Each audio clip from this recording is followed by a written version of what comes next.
When I was a baby, I was thinking about fighting. Before ISIS, I was thinking about fighting for the Kurdish people. Do you believe you killed members of ISIS? Alone, I killed maybe 9 that I saw. When I killed one, I felt proud and happy, and I told everybody. Welcome back to the arena. I'm Michael Corrin. Now, young women in Kurdistan are willing to kill and die for their people and their nation.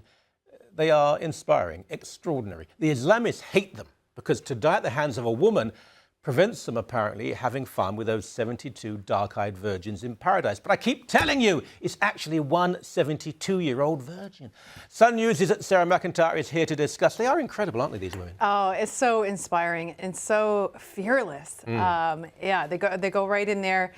They've been formed, they call themselves the YPJ, or the Women's Protection Unit, all volunteer and all women. Yeah.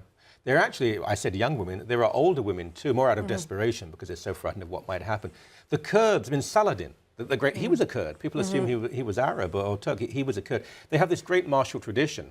If they were armed as well as ISIS, there wouldn't even be a battle. I mean, ISIS would be gone, but they're fighting often with Second World War ammunition and weapons and so on. Yeah, I mean, they're fighting with bad weapons, and they're fighting a group that's really got a lot of local support. So I was watching one documentary where they had, one town was controlled by the YPJ, and just across the horizon there was the black flag of ISIS flying. So, I mean, these are women that are on the front lines. They train themselves, they camp together, and they go out. They were also really instrumental in helping the Yazidis on Mount Sinjar. That was really the YPJ that really led that effort. They were very, very successful militarily as well.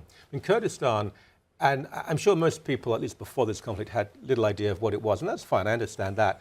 But they do seem to be extremely tolerant. They've welcomed Christian refugees.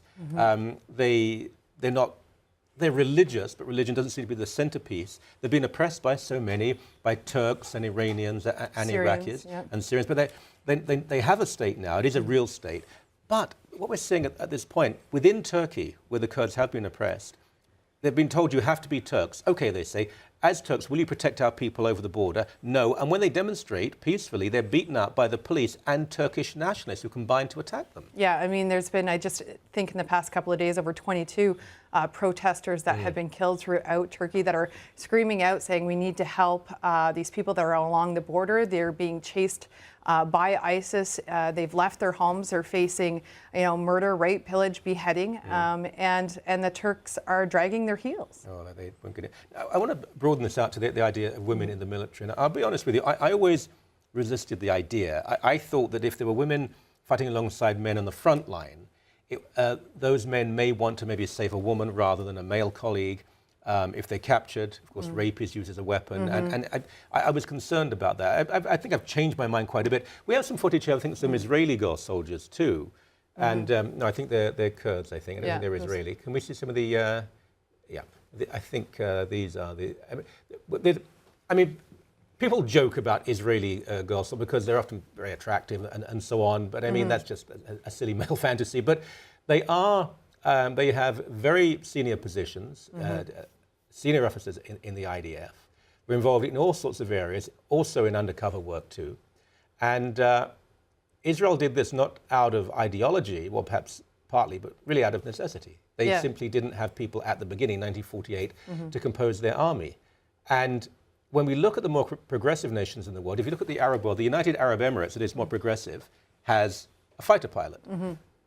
It's not that progressive, but relatively so. Yes. Qatar, you wouldn't have that. Saudi Arabia, so they can't even drive a car. There is a woman piloting a jet fighter. In Saudi Arabia, they're not even allowed to drive a car. Yeah, it's incredible. I mean, and they're known to be severely successful in their operations as well. And they do like the fact that they strike the fear into ISIS militants because, as you say, if you're killed by a woman, the thought is that they actually don't go to heaven. So, and a lot of the women actually, wear that as a badge of honor, and the bond and camaraderie in a female unit, the YPJ's all-female unit, is just as strong as it is with any other military unit. You know, you go to battle with someone, you go to war with someone, you don't really, it's not necessarily whether you're a man or a woman, or it's the fact that you've actually earned the battle scars together.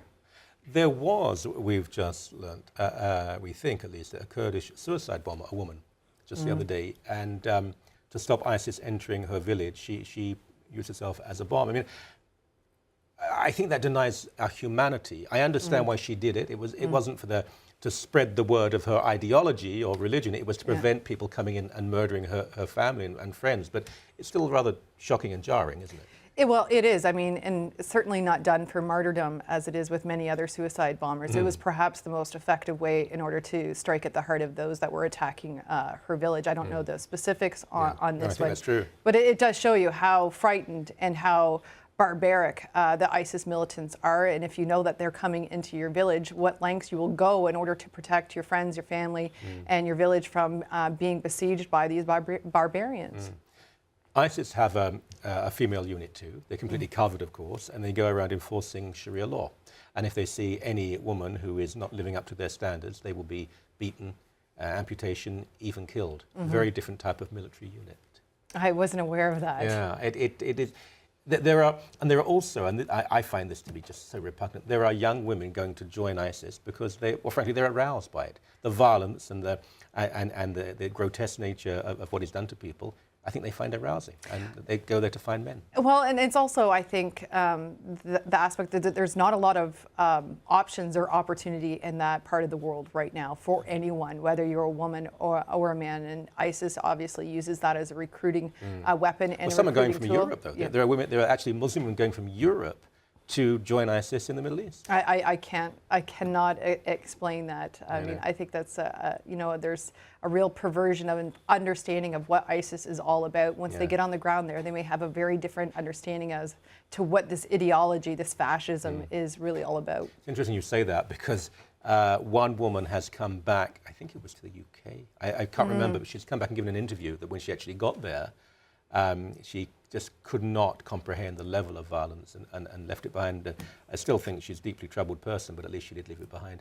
I mean, good luck, Godspeed to these women there, because what they're doing is, they're doing probably what the Western power should be doing. People there, individuals on the ground, stopping these people achieving spreading their cancer. Yeah. Well, I mean, and they're doing it really as a revolutionary for women's rights as well. I mean, if you look at some of the interviews, they say anything a man can do, we can do as well. So it's really, I think, empowering, and it's a message that you don't hear of quite often in that region. What you never hear it at all, really. I mean, outside of Israel, pretty much, you don't hear that at all. So good for them.